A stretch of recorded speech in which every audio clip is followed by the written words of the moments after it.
लोगों ने कर्जा लिया है उनको टॉर्चर जो करते हैं वो लोग ज्यादातर रिकवरी वाले होते हैं या एनबीएफसी के लोग होते हैं। एनबीएफसी रिकवरी के लिए अलग लोग नहीं रखती, एनबीएफसी के लोग ही होते हैं, एम्प्लॉय होते हैं। उन्हें नियम मालूम है, उन्हें मालूम है टॉर्चर नहीं किया जा सकता, बदतमीजी नहीं की जा सकती, मिसबिहेव नहीं किया जा सकता, लेकिन वो ऐसा कर पा रहे हैं क्योंकि कस्टमर को नियम नहीं मालूम। आज भी यूपी में पता चला एक माताजी और उनके हस्बैंड वाइफ दोनों, उनको पीटा गया, बच्चा घर पर नहीं था और 7-8 हजार रुपए की उसकी किस्त बनती है। थोड़ी डिले हो गई तो थोड़ी बदतमीजी हुई, बहसबाजी हुई, तो बस महिला ने इतना बोल दिया कि भाई आप ऐसे क्यों बोल रहे हैं, और मेरे बेटे आ जाएगा तो उससे बात कर लेना, तो सीधा तू तड़ाक शुरू कर दी। फिर हस्बैंड ने थोड़ा बोला भाई आप महिला से ऐसे कैसे बात कर रहे हैं, तो उसको थप्पड़ मार दिया। अब ये वो करने का अधिकार नहीं है उसको ये मालूम है, जो ये कर रहा है उसे मालूम है उसे अधिकार नहीं है, लेकिन जिसके ऊपर अत्याचार हो रहा है उसे नहीं मालूम कि ये नहीं कर सकता। जब उसे हमारी टीम ने बात की, जब उसका बेटा आया तो उसको बताया, क्योंकि ऑलरेडी जुड़ा हुआ है, केंद्र भी खोला है, तो उसने कहा ये तो नहीं कर सकते ऐसे, आपने बदतमीजी करी है। तो हमने पुलिस में भेजा, तुरंत पुलिस ने एक्शन लिया, उस रिकवरी वाले को बुलाया, उसकी कंपनी को बुलाया और उनके ऊपर आज एक्शन हो रहा है, एफआईआर भी हो गई। क्यों हुआ? क्योंकि वो अवेयर था, उनका बेटा। अगर माताजी और पिताजी जिनके साथ बदतमीजी हुई, अगर वो अवेयर होते तो बदतमीजी नहीं होती। समस्या क्या है? हमें अवेयर होना है पहले। दूसरा, जैसा अभी हरप्रीत जी ने भी कहा, और बात सही है, प्रशासन से हमारी कोई लड़ाई नहीं है, लेकिन प्रशासन हमारा सहयोग कब करेगा? जब हम प्रशासन के पास जाएंगे अपनी बात करने। अब दो विकल्प हैं, या तो इंतजार करो उस दिन का, उस मनूस घड़ी का, कि कोई रिकवरी वाला आए, बदतमीजी करे और फिर हम प्रशासन के पास जाएं। एक दूसरा विकल्प है, आज ही हम तय कर लें कि हमारे यहाँ कोई बदतमीजी करने ना आए, हम प्रशासन के यहाँ चले जाएं। कल औरंगाबाद में हुआ, उससे पहले कल इंदौर में ही हुआ। हम लोगों ने क्या किया? ग्रुप बनाया और जो केंद्र प्रमुख हैं वो लोगों ने 10-10, 20-20 लोगों को इकट्ठा करके 50, 60, 100 लोगों की टीम बनाई, उनके साइन करवाए बाकायदा कि हम ज्ञापन देना चाहते हैं डीएम साहब। डीएम साहब से मिले, पहले उन्हें समझाया कि कर्ज मुक्त भारत अभियान क्या है। अभियान निःशुल्क चल रहा है, ये भी बताया गया। लाखों लोग जुड़ चुके हैं। आज की डेट में अगर बात करूं तो 9 लाख से ज्यादा लोगों का परिवार है हमारा, और 9 लाख कोई छोटी संख्या नहीं होती है, 9 लाख परिवार है। और ये कौन सा परिवार है? व्यापारी परिवार है, और एक व्यापारी परिवार कम से कम 100 लोगों से कनेक्ट रहता है। 50 से व्यापार लेता है, 50 को व्यापार देता है। तो आप सोचिए कि ये 9 लाख नहीं है, ये 9 करोड़ है, मान करके चलिए आप। और ये संख्या दिन पर दिन बढ़ रही है। उन्हें बताया गया डीएम साहब को कि ऐसे ऐसे है, मेरे बारे में बताया गया, हमारी टीम के बारे में बताया गया। औरंगाबाद के डीएम सुनते थे मेरी वीडियोस, डीएम के जो असिस्टेंट थे वो सुनते, उन्होंने कहा हाँ मुझे पता है, ये तो अभियान चल रहा है, पूरे देश में चल रहा है, आप लोग बहुत अच्छा काम कर रहे हैं। अब डीएम ने पूछा आप क्या चाहते हैं? तो भाई हम 3 चीजें चाहते हैं, और यही 3 चीजों की मांग करनी है। पहली, हम डिफॉल्टर नहीं है, हम भगोड़े नहीं है, हम पैसा लेकर भागने वाले नहीं है, हम बेईमान नहीं है। क्योंकि हमने कर्जा मुक्ति में आवेदन किया है सरकार के पास, प्रधानमंत्री कार्यालय के पास। जब तक सरकार से जवाब नहीं आता, कम से कम तब तक का समय बैंक हमें दे दे। अगर बैंक समय नहीं दे सकता कि नहीं हम समय नहीं दे पाएंगे, जवाब आना चाहिए, कोई बात नहीं, कम से कम बदतमीजी करना बंद कर दे। हमारे बच्चों के साथ गाली गलौज करना, घर पर आकर के बैठ जाना। कई जगह पर तो बताया जा रहा है रिकवरी एजेंट सुबह 7 बजे आ जाता है और वहीं पर चाय पी रहा है, वहीं नाश्ता कर रहा है, वहीं खाना खा रहा है, वहीं डिनर कर रहा है, और रात को 10 बजे जा रहा है। घर पर कब्जा कर लिया एक तरह से, ये नाजायज है। ये तो जब आप डीएम को ये बताएंगे इस तरह की चीजें हो रही हैं, और लोग कर्जे के कारण कम आत्महत्या कर रहे हैं, कर्जे के कारण होने वाली बदनामी के कारण ज्यादा आत्महत्या कर रहे हैं, जो उनको टॉर्चर किया जा रहा है परिवार के सामने। अगर सोचिए, बहन बेटी की इज्जत के साथ खिलवाड़ किया जाए। राजस्थान में देखा, मध्य प्रदेश में देखा, गुजरात में देखा, क्या बोला जा रहा है? व्यापारी को बोला जा रहा है कि अगर तुम किस्त नहीं दे पा रहे, अपनी बहन, अपनी बेटी, अपनी बीवी को भेजो, हम वसूल कर लेंगे। बताइए, किस इससे ज्यादा निर्दयी कोई काम होगा? इतना नीचे गिर जाएंगे, और हम बोलेंगे नहीं, बोलना पड़ेगा। और जो लोग कर्जे के कारण जुड़े हैं हमारे साथ, परेशान हैं, ऑलरेडी बहुत ज्यादा दिक्कत में है, उनसे पैसा नहीं लेना, 1 रुपया भी मत लेना। देखो, अगर आप 10, 20, 50 रुपए मांगो दे देगा वो, लेकिन आज उसकी स्थिति बहुत खराब है। अगर हम उसकी आर्थिक रूप से सहायता नहीं कर सकते तो हमें हक नहीं बनता कि हम उसके ऊपर बर्डन डालें। फोटोकॉपी करानी, प्रिंट आउट कराना, खुद करा लो यार। लेटर हेड में भिजवा दूंगा, अगर आपको धार्मिकता ट्रस्ट का लेटर हेड चाहिए वो भिजवा दूंगा, हरप्रीत जी के पास है ऑलरेडी। स्टैम्प चाहिए, हरप्रीत जी साइन कर देंगे, स्टैम्प कर देंगे, खुद चले जाएंगे साथ में आपके। डीएम साहब से मिलिए, 4-5 लोग जाइए अंदर, बाकी 50-60 लोग बाहर रहे। अपना बैनर भी लेकर के जाना, जो बैनर लेकर के जाओ, और डीएम साहब को ज्ञापन दो। सेम ज्ञापन डीएसपी को भी दे सकते हो, डीसीपी को दे सकते हो दिल्ली में, क्योंकि पुलिस का अधिकारी वही है, डिस्ट्रिक्ट में बैठता है डीसीपी। डीसीपी को बता दो कि भाई पुलिस वालों की आड़ में ये लोग काम कर रहे हैं, क्योंकि जो साहूकार है खासकर से, ये क्या करता है, लोकल थाने में सेटिंग करके रखता है, पुलिस वाले से सेटिंग रखता है, एसएचओ तक तो नहीं पहुंचता, सब इंस्पेक्टर की साइड में रखता है, लेकिन जब डीएसपी से ऑर्डर आ जाएगा, डीसीपी से ऑर्डर आ जाएगा, तो उसकी चलने वाली नहीं। और बताओ क्लियरली कि भाई हम पैसा देना चाहते हैं, आज हमारी स्थिति खराब है, और स्थिति क्यों खराब हुई है? अगर लेटर लगा करके दे सकते हो तो लेटर भी दो। खाली डीएम को एक लेटर नहीं देना, हर कोई जो 50 लोग आए वो अपनी लिख करके दें, मेरा व्यापार चलता था, इतना व्यापार था, इतनी टर्नओवर थी, नोटबंदी आई, जीएसटी आया, लॉकडाउन आया, जो भी समस्या आई, इस कारण मैं कर्जे की दलदल में फंसा। क्योंकि ये प्रशासन के लोग जब मीटिंग करते हैं तो उन मीटिंग में सांसद भी बैठता है, विधायक भी बैठते हैं, मंत्री भी बैठते हैं। वहां जब प्रशासन के लोग बोलेंगे कि भाई ये समस्याएं चल रही हैं, तो सरकार पर भी दबाव पड़ेगा। हमारी शासन से, प्रशासन से कोई लड़ाई नहीं है, हमारी किसी नेता, किसी पार्टी से लड़ाई नहीं है, हमारी तो एक जायज सी मांग है, कर्जे कारण कोई व्यक्ति आत्महत्या ना करे, और जो आत्महत्या कर चुके हैं उनको भी न्याय मिलना चाहिए। बहुत सारे लोग कर्जे कारण आत्महत्या कर गए, उन्हें न्याय कौन दिलाएगा? उन्हें हम न्याय दिलाएंगे। और मैं समझता हूं ये प्रशासन की नाकामयाबी है। अगर कोई व्यक्ति कर्जे कारण आत्महत्या कर रहा है, मरना नहीं चाहता कोई व्यक्ति, अगर मर रहा है तो सोचिए कितनी दिक्कतें होंगी, परिवार के परिवार तबाह हो रहे हैं यार, और हम उन्हें रोक नहीं पा रहे। ये सरकार की जिम्मेदारी बनती थी। नोटबंदी आपने तो नहीं करी, जीएसटी आपने तो नहीं लगाया, लॉकडाउन आपने तो नहीं लगाया। जब व्यापारी को ये बात समझाओगे, व्यक्ति को ये बात समझाओगे, नौकरी करने वालों को समझाओगे, तब उसको समझ में आएगी कि हाँ मेरी गलती नहीं है।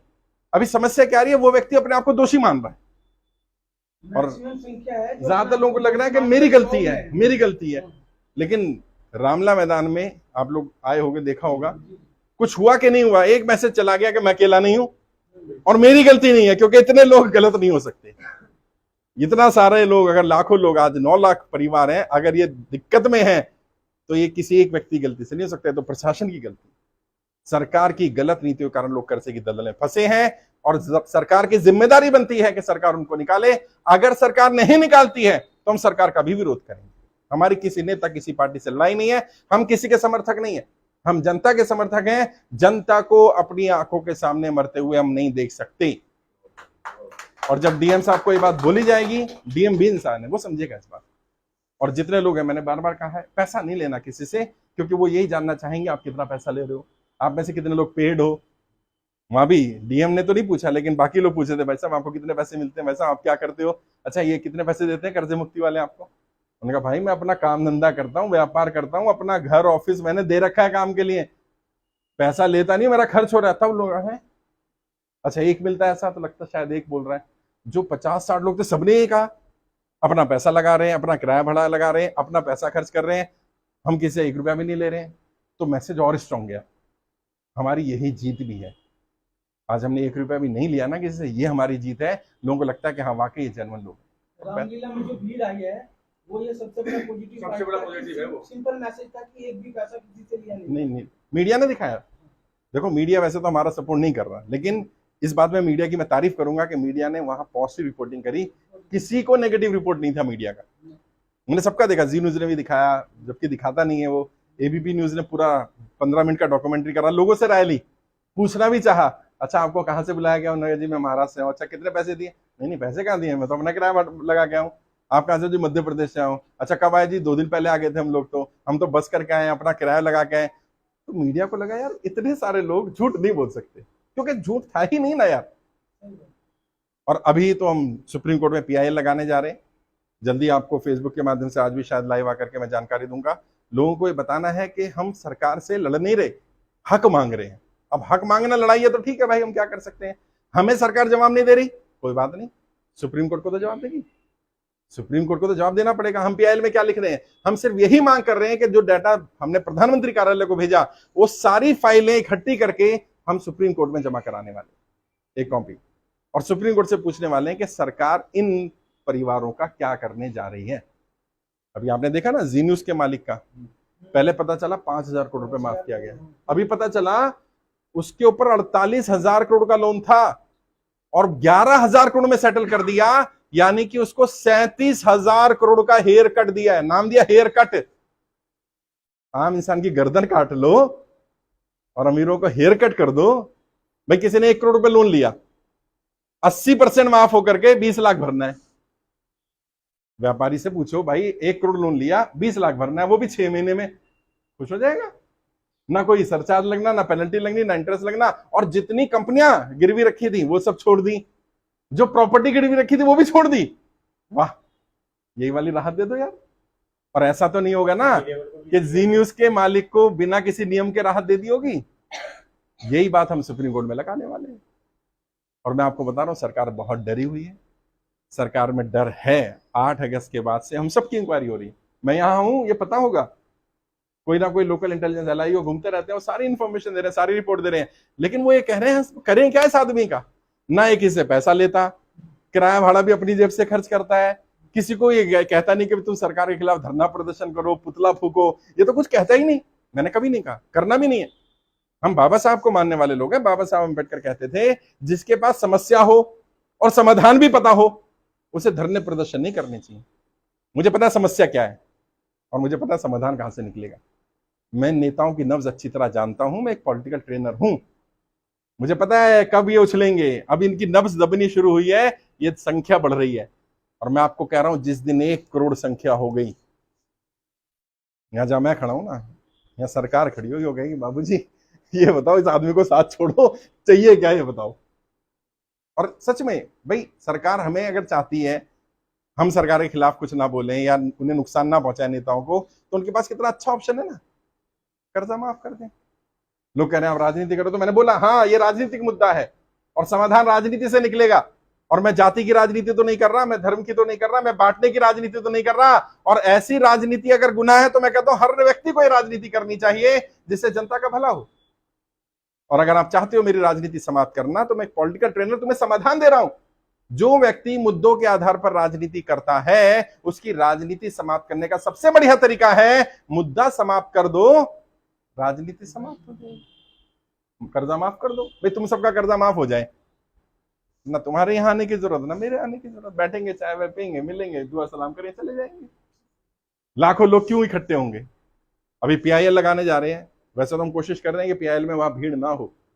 लेटर मंगाएंगे आप सबसे, या जो लोग जुड़े कि भाई लेटर भेज दो अपना, आपका लेटर पीआईएल में लगा देंगे।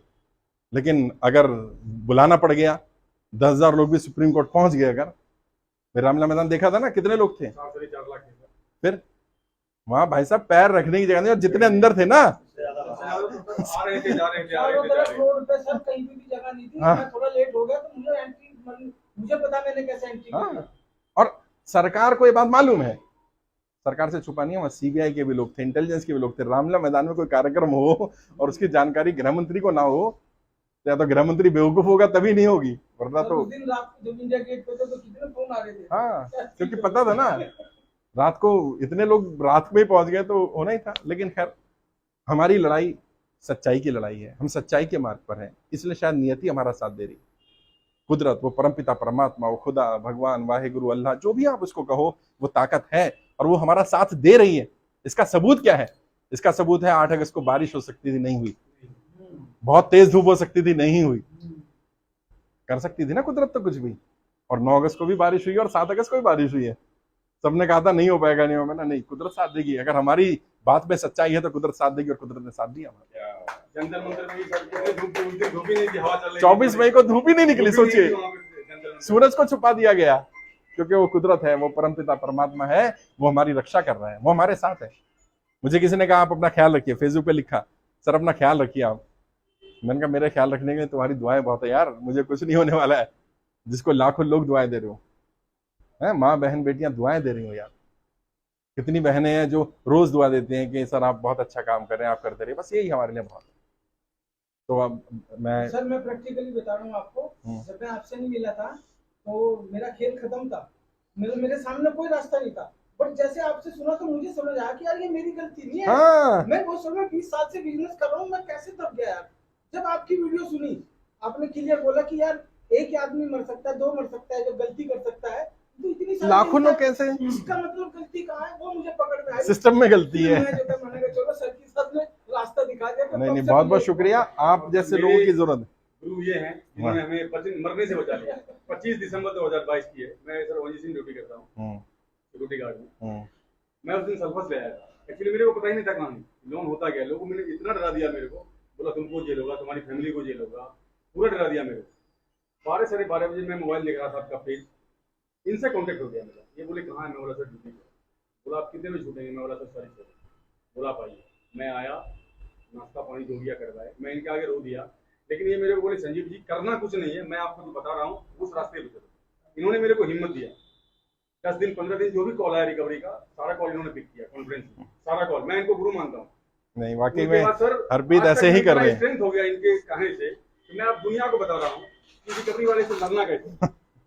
और देखिए 1 लाख लोगों को आत्महत्या करने से बचा लेना, और सर कर्ज मुक्त भारत अभियान अगर नहीं होती तो आज आधी पब्लिक खत्म थी। सच में बहुत भरोसा मिल गया लोगों को। बहुत आपके थ्रू बहुत भरोसा मिला है, लोग आपको भगवान मानते हैं। बहुत बहुत शुक्रिया। नहीं बस हम इंसान है राहुल पूरी, सर हैं, राजीव सर हैं, मुकेश सर हैं, हरप्रीत साहब हैं, इनको लोग आज के डेट में भगवान मानते हैं। बस कोशिश कर रहे हैं लोगों की मदद की जाए। और हरप्रीत जी और उनकी पूरी टीम का बहुत बहुत आभार। हरप्रीत जी 2 शब्द कहें और फिर हम चलेंगे, आगे निकलना है क्योंकि आज इनके ही कार्यक्रम था एक्चुअली। बाई चांस की बात है, देखिए मेरा यहाँ आना हुआ और उन्होंने बता दिया यहाँ आना है। सबसे पहले तो मैं सर का बहुत बहुत शुक्रिया करना चाहूँगा कि आज जो उपहार स्वरूप जो सर का अचानक से सरप्राइज हम सबको मिल पाया है। सर हमने मीटिंग प्लान की थी क्योंकि आज डिस्ट्रीब्यूशन था, तो मैंने मीटिंग प्लान की थी कि 5 बजे सर्टिफिकेट डिस्ट्रीब्यूशन के बाद में हम लोग मीटिंग करेंगे। और जो चीज़ें आपने गाइड की शायद मैं भी उतना अच्छे से गाइड नहीं कर पाता, लेकिन ऑलरेडी बहुत अच्छा काम कर रहे हैं। हरप्रीत जी जनरली बहुत अच्छा काम है। मध्य प्रदेश दौरे पर गए और हजारों लोगों की हेल्प करके आए, बहुत बढ़िया काम। तो मैं सबकी तरफ से सर आपका बहुत बहुत शुक्रिया करना चाहूँगा। और बस आपके मार्गदर्शन में जैसे आगे बढ़ रहे हैं, और मुझे लग रहा है कि आगे जो गति है वो और बढ़ने वाली है, और वो स्ट्रेंथ भी आपसे चाहिए होगी आगे बढ़ने के लिए। बढ़िया, बहुत बढ़िया। जी सर।